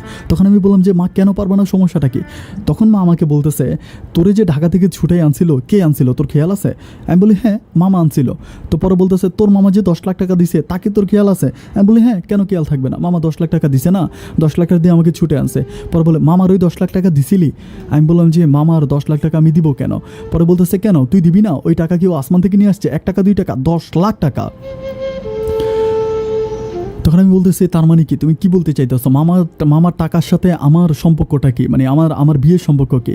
তখন আমার মামা বলতেছে যে তোর যে মামাতো বোন আছে ছোট, যার নাম ছিল ঝুমুর, পরে বলতেছে তোর যে মামাতো বোন আছে ছোটটা ঝুমুরের সাথে আমি তোর বিয়ে দিব, এইটা বইলে আমি তোর মামার কাছ থেকে ওই সময় টাকা নিছি।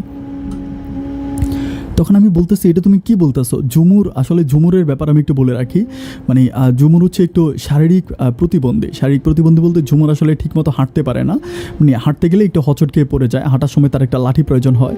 আর ও একটু অন্যরকম, আমি তাকে খারাপভাবে দেখি না, বাট প্রতিবন্ধী একটা মেয়ে আর কি। তো যাই হোক, আমি বলতেছি মা ঝুমুর তো এরকম। পরে বলতেছে, ঝুমুর এরকম হইলে কী হয়েছে, ঝুমুর আমার ভাইয়ের মেয়ে, ও আমাদের কাছে অনেক ভালো থাকবে। তো এটা বলার পর আমি তার মারে বললাম যে না মা, এটা আমার পক্ষে আসলে কোনোভাবেই মেনে নেওয়া সম্ভব না। তখন আমার মা আমার উপর অনেক চড়ে যায়, অনেক রেগে যায়। কেন তুই আমার কথা শুনবি না? তুই তোর মতো তেরামি করবি, ধেরগেমি করবি, এগুলো চলবে না। এগুলো করে মা আব্বা আম্মার সাথে খুব খারাপ ব্যবহার করে। খারাপ ব্যবহার করার পরে আমি সেদিন আর আমি রাগারাগি করে চিটংয়ে চলে যাই। চিটংয়ে যাওয়ার পর আমি পুপিকে সব কিছু বলি যে পুপি এই ঘটনা আব্বা আম্মা এরকম করে বলতেছে, আর আমার মা বলতেছে আমার মামা তো বোনের সাথে এরকম নাকি আমার বিয়ে ঠিক করে রাখছে, মামা নাকি আমার যে সময় টাকা দিয়েছিল ওই সময় নাকি মা কমিটমেন্ট করছে, এখন আমি কী করবো তুমি আমার বলো। তখন আমার পুপি বলতেছে, দেখ আমি আসলে তোর আম্মার সাথে কথা বলি না আজকে অনেক বছর, এটা তো তুই জানিস, আর তোর আব্বার সাথে আমার সম্পর্কটা এতটা ভালো না, তোর আব্বা আম্মা দুজনের সাথে আমি খুব ক্লোজ না, তো তুই যা করবি চিন্তা ভাবনা করেই কর। এভাবে যেতে যেতে আমি চিন্তা ভাবনা করতেছি যে আমার কিছু একটা করতে হবে, এভাবে আসলে থাকা যাবে না। তখন আমি ভাবি যে না, একটা পর্যায়ে আমার আব্বা আমাকে বলতেছে যে তুই যেহেতু বিয়ে করেই ফেলছিস, তাহলে আর বউকে চিটংয়ে রাখার দরকার কি, তুই বউকে কুমিল্লা পাঠাই দে। তখন আমি বলতেছি ও পড়াশোনা করে, আমিও পড়াশোনা করি, তাইলে এটা কীভাবে, ও পড়াশোনা বন্ধ হয়ে যাবে না? তখন আব্বা বলতেছে বিয়ের সাথে যেহেতু হয়ে গেছে এখন আর পড়াশোনার দরকার নাই। তো আমি বলতেছি যে এটা তুমি কি বলো? তখন আমি আমার শান্তার কাছে যাই, শান্তাকে আমি বলি যে এই ঘটনা, আব্বা বলতেছে বাড়িতে চলে যেতে, তোমার আর পড়াশোনা করতে হবে না। তখন শান্তা বলে এটা কেমন কথা বলতেছো, আমি পড়াশোনা বন্ধ করে দিব? আমি বলি আচ্ছা ঠিক আছে, তাইলে আমরা ওইখানে গিয়ে পড়াশোনা করি, আমরা দুজনে চলে যাই। তো বলে যে আমি বললাম যে আমরা প্রিমিয়ার থেকে ট্রান্সফার হয়ে আমরা কুমিল্লা ভার্সিটি আছে বা কুমিল্লা ভিক্টোরিয়া আছে, তো আমরা অন্য কোনো ভার্সিটিতে ভর্তি হয়ে কুমিল্লার এরিয়াতে পড়াশোনা করি, তাহলে ভালো হবে না? আর এখানে আমাদের খরচটা অনেক বেশি হচ্ছে। তখন বলে যে আমার মা কীভাবে থাকবে? আমি বলি তোমার মা এভাবেই থাকবে, প্রবলেম কি? তোমার মায়ের জন্য একটা কাজের মেয়ে রেখে দিব আমরা। তো যেমন কথা তেমন কাজ, একটা কাজের মেয়ে তার আম্মার জন্য রাখার পর আমি আর সে সরাসরি কুমিল্লাতে চলে আসি। কুমিল্লাতে আসার পর মোটামুটি আব্বা আম্মা দুজনে আমার উপর একটু নারাজ, আমার সাথে ঠিকমতো কথা বলেন, একটা কাজের মেয়ে তারা আমার কাছে দিয়ে আসি। তো এভাবে মোটামুটি আমাদের সম্পর্কটা ভালোই চলতেছে। চলতে একটা পর্যায়ে ও যখন কুমিল্লা থেকে চিটং থেকে কুমিল্লা চলে আসে, চিটং থেকে কুমিল্লা আসার প্রায় 3 মাস পরে একদিন কুমিল্লা থেকে চিটং থেকে ফোন আসে তার কাছে যে গতকালকে রাতে তার আম্মা মারা গেছে।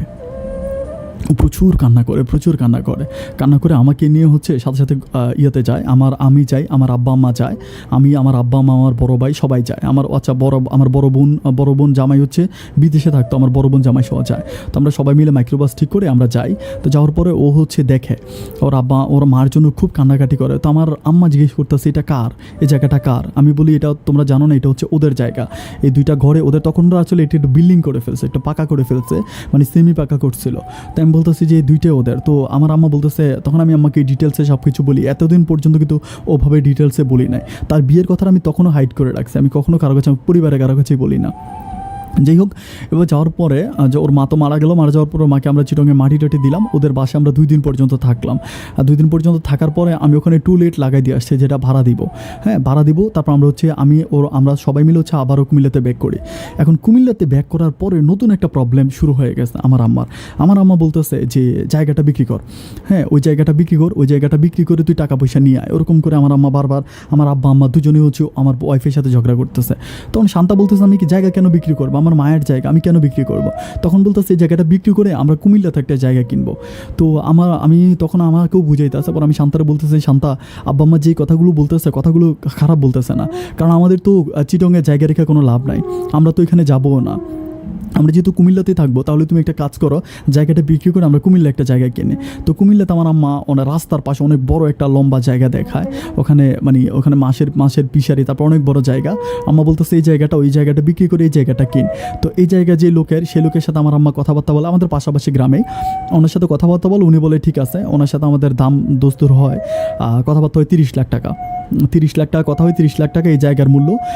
তো ওনার সাথে কথাবার্তা হওয়ার পরে আমরা সরাসরি আমি শান্তাকে নিয়ে হচ্ছে চিটংয়ে যাই। চিটংয়ে যাওয়ার পরে চিটংয়ের বাড়িটা আমরা বিক্রি করি। 28 লাখ টাকা জায়গা সহ পুরোটা বিক্রি করে 28 লক্ষ টাকা। আমি একটা ব্যাপার বলে রাখি, এটা আসলে শহরের কোনো একদম সম্ভ্রান্ত কোনো জায়গা না, এটা বস্তির ভিতরে একটা জায়গা ছিল। তো 28 লাখ টাকা আমরা অনেক বেশি টাকা বিক্রি করছি, এত টাকা বিক্রি করতে পারতাম না।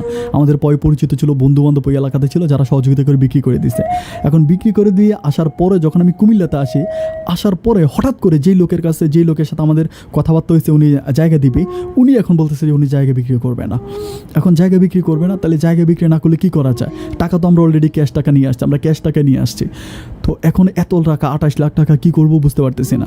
তখন আমি আমার মাকে বলতেছি, মা এখন কি করা যায়, জায়গা তুমি বিক্রি করবে না, অন্য কোথাও জায়গা দেখো। মা বলতেছে টাকা থাকলে কি টাকা কামড়াবে নাকি, টাকা ব্যাংকে রেখে দে। তখন আমি বলতেছি আমি শান্তা নামে অ্যাকাউন্ট করবো। তখন আমার আম্মা বলতেছে কেন, তুই কি তোর বাপকে বিশ্বাস করিস না, তোর আব্বার অ্যাকাউন্টে রেখে দে। তখন আমি শান্তাকে বললাম যে শান্তা কী করা যায়? শান্তা আমার বলতেছে আব্বা আমার কথার বাইরে যাওয়া যাবে না, তারা যা বলে তাই। তখন আমি আমার আব্বার অ্যাকাউন্টে 28 লক্ষ টাকা রাখি। টাকাটা রাখার পরে আমি হচ্ছে এভাবে চলতেছে, দিনকাল ভালোই যাচ্ছে। তখন আব্বা আম্মা কিন্তু শান্তাকে প্রচুর ভালোবাসে, সব ভুলে গেছে। তার আব্বা আম্মা একদম প্রচুরভাবে শান্তাকে ভালোবাসে, শান্তাকে আদর করতেছে। এখন এরই মাঝে শান্তা হচ্ছে তার একটা দূর সম্পর্কের কোনো আত্মীয় হয়, ওখানে হচ্ছে চিটংয়ে একটা বাড়ি পাইছে একটু কম দামে, প্রায় 20 লাখ টাকা হলে বাড়িটা নিতে পারবো, অনেক সুন্দর একটা জায়গা ছিল। তো আমাকে বলতেছে যে আমি একটা সুন্দর জায়গা পাইছি, ওখানে আমরা বাড়ি বানাবো চিটংয়ে, ওটা প্রায় হচ্ছে 20 লাখ টাকা হলে নেওয়া যাবে। তখন আমি বললাম যে আমরা একবারে চিটং থেকে জায়গা বিক্রি করে চলে আসছি, তো এখন আবার কেন চিটংয়ে জায়গা কিনবো? তখন ও আমাকে বলতেছে যে দেখো ওই জায়গাটা, এটা যদি তুমি অন্য কোনো সময় কিনো তাহলে 50 লাখ টাকা দিয়েও কিনতে পারবা না। আমার একটা আত্মীয় বলতেছে উনি আসলে জায়গাটা বিক্রি করে দিবে, ওরা আসলে বিদেশ চলে যাবে, ফ্যামিলিগতভাবে ওরা চলে যাবে বিদেশে, ওরা নাকি হচ্ছে ইতালিতে থাকে, ইতালি চলে যাবে, তো জায়গাটা বিক্রি করে দেবে। আর আমি যেহেতু এতিম, আমার কাছে জায়গাটা বিক্রি করবে। তো আমি বললাম যে ঠিক আছে তুমি আব্বা আম্মার সাথে কথা বলো। এখন আব্বা আম্মার সাথে যখন কথা বলছে তখন আব্বা আম্মা রেগে গেছে, মানে রেগে এমন অবস্থা হয়েছে যে না এই টাকা পয়সা তারা, মানে আমার আম্মা বলতেছে যে না আমরা কুমিল্লাতে জায়গা কিনবো। এরকম কুমিল্লাতে জায়গা কিনবো বলতে বলতে প্রায় 8-9 মাসের মতো কেটে গেছে। আমার মা অনেক জায়গায় জায়গা পায়, কিন্তু আমার মা জায়গা কিনে না। তো কেন কিনতেছে না এটার কোনো মানি বুঝতেছি না। তখন আব্বা আম্মা মোটামুটি একতরফা হয়ে গেল আমাদের উপরে। আগের মতো, মানে আগে যেরকম প্রেম ভালোবাসা দেখাইতো, আস্তে আস্তে ভালোবাসাটা কমতে থাকলো। আমার বিয়ের প্রায় 9 মাস পরে আমার ওয়াইফ হচ্ছে প্রেগনেন্ট হয়।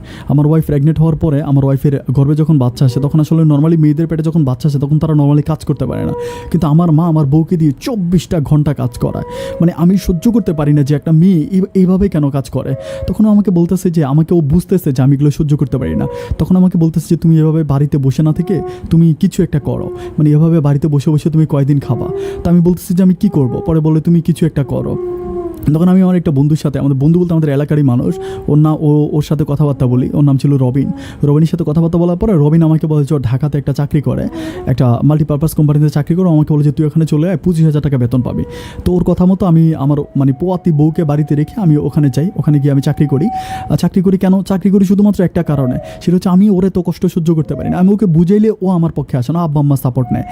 আমি যতই ওরে বুঝে আমার পক্ষে, কিন্তু আমার পক্ষে না, ওর আব্বা আম্মার পক্ষে যায়। তো আমার আব্বা আম্মার পক্ষে যায়, এগুলো আমি সহ্য করতে পারি না, কারণ আমি আমার আব্বা আম্মাকে মন থেকে অতটা ভালোবাসি না, এটা সত্য কথা। তো যাই হোক, এইভাবে যেতে যেতে আমি যখন ঢাকাতে আছি, ঢাকাতে আসার পর আমি শুনতে পাইতেছি ঢাকা আসার পরে আমার আব্বা কী করছে, আমার ভাইয়ের জন্য কুয়েতের একটা ভিসা কিনছে। হ্যাঁ, আব্বার অ্যাকাউন্টে টাকা আছে, ওইটা দিয়ে ভিসা কিনছে, এটা আমি জানি না। তো হঠাৎ করে একদিন আমার ওয়াইফ বলতেছে যে তোমার ভাইয়া নাকি ফ্লাইট, তোমার ভাইয়া কুয়েতে চলে যাবে। আমি বলি কি বলো, এটা তো আমি জানি না। পরে বলতেছে তোমার আব্বা এমনি এমনি ভিসা কিনছে, সব কিছু তোর তো চলে যাবে, আর 2 দিন আছে। আমি এটা শুনে তাড়াতাড়ি ঢাকা থেকে কুমিল্লা আসি। আসার পর আম্মাকে জিজ্ঞেস করে, আম্মা বলতেছে হ্যাঁ এরকম একটা ভিসা পাইছিলাম, তোর আব্বা কিনছে। তাই আমি বলি যে আব্বা টাকা পাইছে কই? ভিসাটা ওই সময় 8 লাখ টাকা দিয়ে কেনা হয়েছে।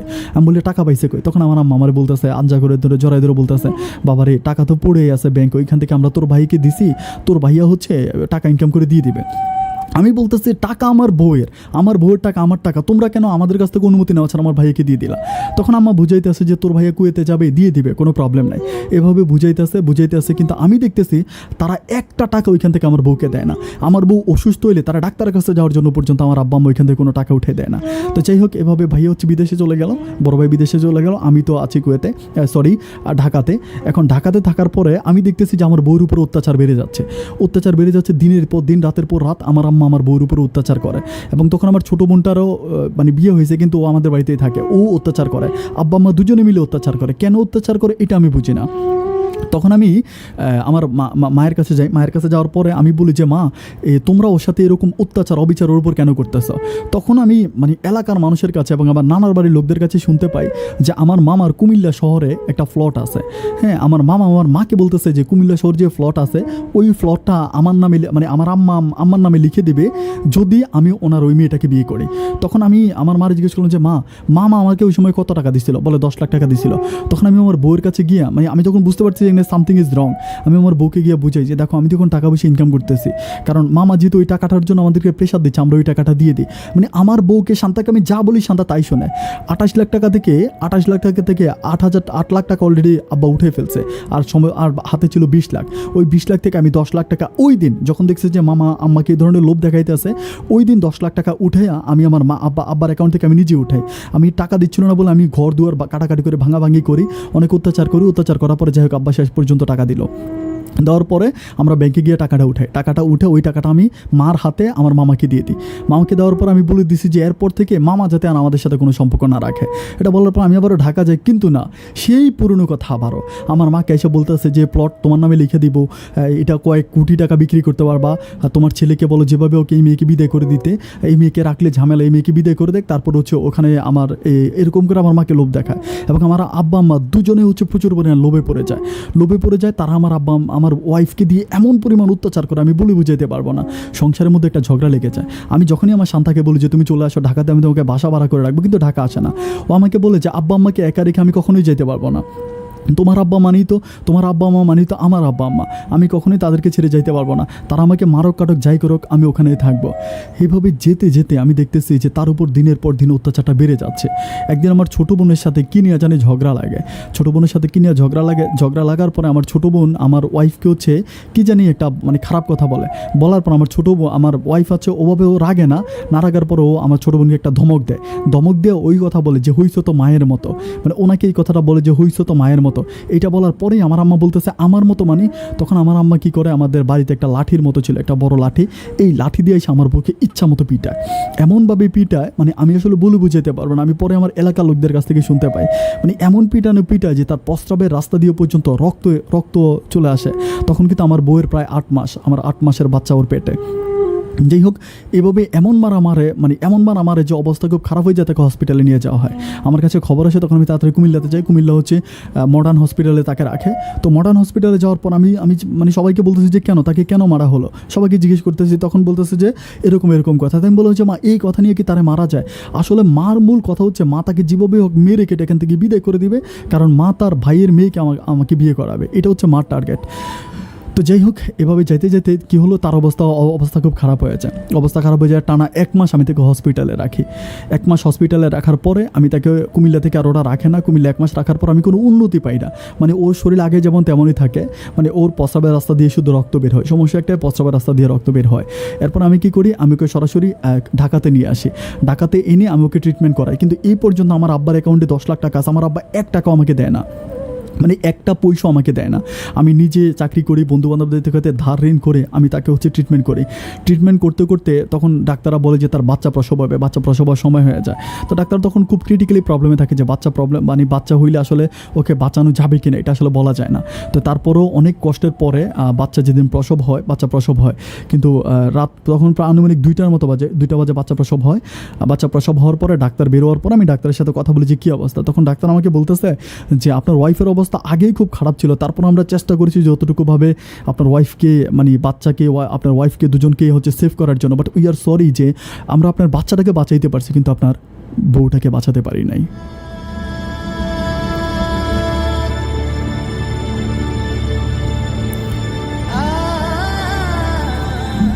কথাটা শোনার পর আমার এত কষ্ট হয়, আমার কাছে এত কষ্ট হয় আমি আসলে বলে বোঝাতে পারবো। আমি ইচ্ছা মতো চিৎকার করে কাঁদতে কাঁদতে শেষ পর্যন্ত আমি করি কি, আমার মাকে ফোন দিই। মাকে সারা রাত কল দেয়, আব্বা আমাকে কল দেয়, তারা কেউ কল রিসিভ করে না। তখনও কিন্তু আমার ভাইয়া কুয়েতে। তো সর্বশেষ আমার মা কলটা রিসিভ করে ফজরের আজানের সময়। মার কাছে কান্নাকাটি করে বলি যে মা, ও তো মারা গেছে, এরকম ঘটনা। তা এতদিন যে ও হসপিটালে ছিল, ঢাকাতে অনেক দিন ছিল, কিন্তু আমার আব্বা আম্মা একটাবার তাকে দেখতে আসে নাই। এত করে বলছে, আমার আব্বা আম্মা একটাবারও আসে নাই। না আসার পরে আমার আম্মা বলতেছে যে যাবার সে তো চলেই যাবে, তাকে কি আর ধরে রাখা যায়। আমি তখন একটা কথা বলছিলাম, মা গো, আমারও কিন্তু বোন আছে, বোন কিন্তু আমারও আছে, এই কথাটা মনে রাখো। তুমি অন্যের মেয়েটাকে এইভাবে মারলা, আল্লাহ তোমারে ছাড়বো না, আল্লাহ তোমার বিচার ঠিকই করবো, তুমি মা দেখে নিও। এভাবে যাওয়ার পরে কি হইলো, যাক সোতো মারা গেল। মারা যাওয়ার পরে আমি ওকে ওর লাশটা বাড়িতে নিয়ে গেলাম। বাড়িতে লাশটা নিয়ে পর মাটি দিলাম।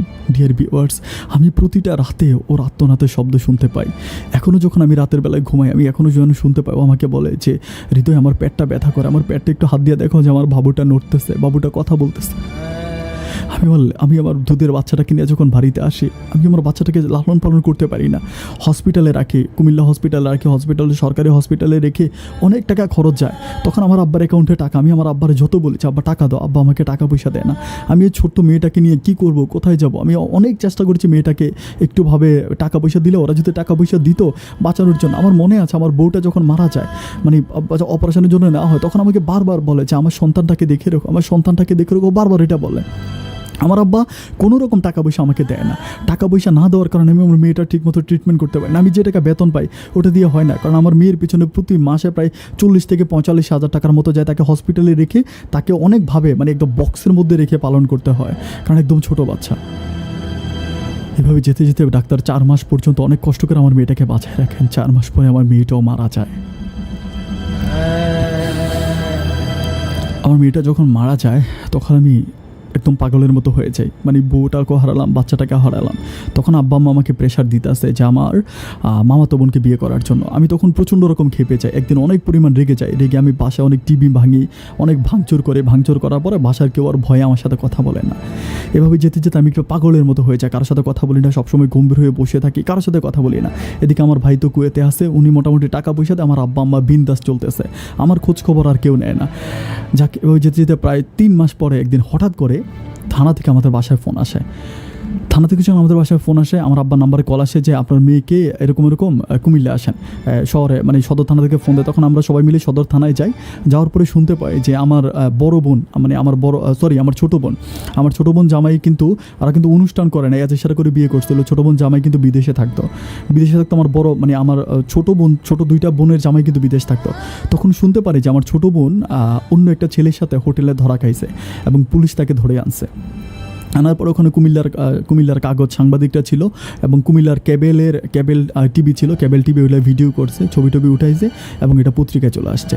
এখন পত্রিকা আসার পরে এমন অবস্থা হয়েছে যে আমার বোন জামাই ও বিদেশ থেকে আসছে, আসার পরে আমার বোনকে ছেড়ে দেওয়ার পরে আমার বোন আমাদের পরিবারে চলে আসছে। এখন এই ঘটনা নিয়ে বরাপুর জামাই কিন্তু 5 ওয়াক্ত নামাজ পড়ে। আমার বরাপুর জামাই উনি সৌদি আরবে থাকে, কিন্তু 5 ওয়াক্ত নামাজ পড়ে, অনেক ইমানদার বাক্তা। এবং ওনার যেই ওনার বাবা ওই যে এলাকায় বিয়ে দিছি সেই এলাকার গোবিন্দপুরে বিয়ে দিয়েছেন। গোবিন্দপুরে হচ্ছে ওর বাবা কিন্তু গোবিন্দপুর জামে মসজিদের ইমাম, অনেক বড় একজন ইমাম। এখন ওনার বাবাকে সবাই বলতেছে যে এই ঘটনা ওদের এলাকাতে জানাজানি হয়ে গেছে। তখন ওনার বাবা আমার হচ্ছে ভাইয়াকে আমার দুলাভাইকে প্রেশার দেয় যে না, এই বউকে রাখা যাবে না, যার বোন এরকম করছে আমরা সমাজের কাছে মুখ দেখাইতে পারি না। এটা নিয়ে একদিন আমার বোনকে, আমার বোন জামাই মানে আমার হচ্ছে বোনের শাশুড়ি যখন আমার বোনকে বলে যে তোর বোন এরকম করছে তুই আর কেমন ভালো হবি, এগুলো নিয়ে আমার বোন আমার বোনের শাশুড়ির সাথে প্রচণ্ড ঝগড়া হয়। ঝগড়া হওয়ার পর একদিন আমার বোন কী করে, রাগারাগি করে বাড়িতে চলে আসে, আমাদের বাড়িতে আসার পরে আমার বোন আর যায় না। তখন আমার কী করে, আমার বড় দুলাভাই তখন সৌদি আরব থেকে বাংলাদেশে আসার পর আমার বড় দুলাভাই একদিন আমাদের বাড়িতে আসার পরে আমাদের বাড়িতে যখন আমার বড় দুলাভাই আমার বোনকে, আমার বড় আপুকে বলতেছে যে তুই মানে আমার ছোটো বোনকে, ছোটোটার বড়টাকে বলতেছে যে তুই কেন যাবি না, এখানে এরকম ছোটো বোনের এরকম বদনাম হয়েছে, তুই কি বদনামের জন্য বসে আছিস। এটা বলার পরে আমার বোন করে কি, মানে আমাদের পরিবারের সবার সামনে পায়ের জুতা খুলে নিয়ে আমার ওই দুলাভাইরে মারে, এমনভাবে মারে দুলাভাই কান্না করে দেয়, এবং কান্না করে দিয়ে সে ওখান থেকে বেরিয়ে আসে, সাথে সাথে কোর্টে যায়। কোর্টে গিয়ে যত টাকা কাবিন হয় কাবিন অনুসারে আমার বোনকে সে তালাক দিয়ে দেয়।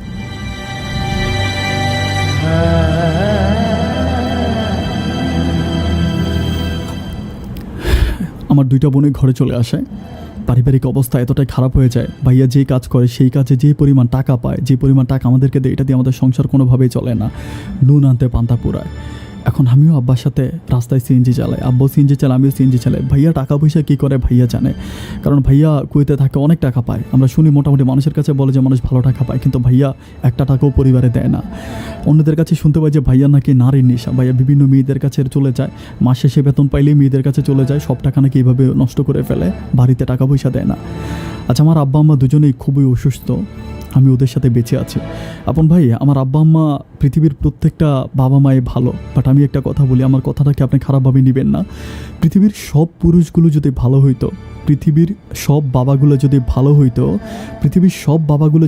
হইতো, তাহলে কোনো পুরুষ দোজকে যাইতো না। কারণ পৃথিবীর প্রত্যেকটা পুরুষ কারো না কারো বাবা। আর পৃথিবীর সব মাগুলো যদি ভালো হইতো, তাহলে কোনো নারী দোজকে যেত না। কারণ পৃথিবীর প্রত্যেকটা নারী কারো না কারো মা। আমি আমার মাকে অসম্মান করছি না, বাট আল্লাহর কাছে দোয়া করি আল্লাহ যেন আমার পরিবারের উপরে হেদায়েত দান করে। আর আমি আপনার কাছে মিনতি করে এই রিকোয়েস্টটা করে যাই, আপনি আমার বউ আর আমার বাচ্চার আত্মার মাগফিরাত কামনা করবেন, এবং যারা জীবনের গল্পটা শুনবে তারা যেন আমার বউ আর বাচ্চার জন্য দোয়া করে। আপন ভাই, আপনি অনেক ভালো থাকবেন।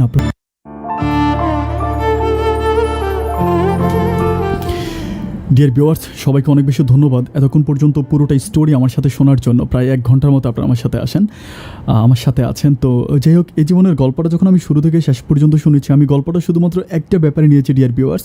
আই ডোন্ট নো আপনি যদি জাস্টিফাই করতে পারেন, বা this is the true story. আমি ওনার মুখ থেকে শুনেছিলাম। এখন ওনার সাথে আমি যখন কথা বলি, আমি ওনার ভিডিও কলেও কথা বলেছি, আমি দেখলাম ওনার বাচ্চা মারা গেছে। এই কথাটা বলার পর উনি চোখ থেকে অজস্র পানি ঝরেছে। একটা মানুষ এভাবে মিথ্যে কথা কেঁদে কেঁদে বলতে পারে না, যার জন্য আমার কাছে মনে হচ্ছে যে ওনার কথাটা সম্পূর্ণ সত্য। আমি ওনার কথাটাকে সত্য ধরে নিলাম।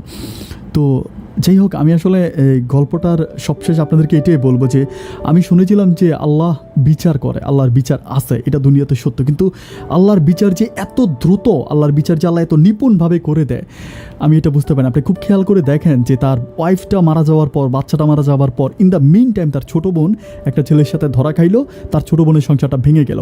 এবং এটাকে সূত্র ধরে তার বড় বোনটাও সেমভাবে স্বামীকে জুতো দিয়ে মারতে গেল, এবং তার বড় বোনেরও ডিভোর্স হয়ে গেল, তালাক হয়ে গেল। এবং সবশেষ তাদের যটা শেষ পুঁজি ছিল তার ভাই, যিনি কুয়েতে গেছে টাকা পয়সা দিয়ে সংসার চালাবে, এখন সেই ভাই মাসে তাদেরকে 1 টাকাও দেয় না। এখন হৃদয় হচ্ছে তার বাবার সাথে সিএনজি চালিয়ে তাদের পরিবারটা চালাচ্ছে কোনোভাবে। তো ডিয়ার ভিউয়ার্স, আমি আপনাদেরকে শুধু এটাই বলবো, আপনারা কখনোই নিরাশ হবেন না, কারণ অত্যাচারের বিচার আল্লাহ ঠিক করে, টুডে অর টুমেরো। শুধু ধৈর্য ধারণ করেন। যে পাপ করবে সেই পাপের ফল অবশ্যই দুনিয়াতে জিন্দা থাকা অবস্থায় পাবে। এটা আপনি নিজ চোখেই দেখতে পারবেন।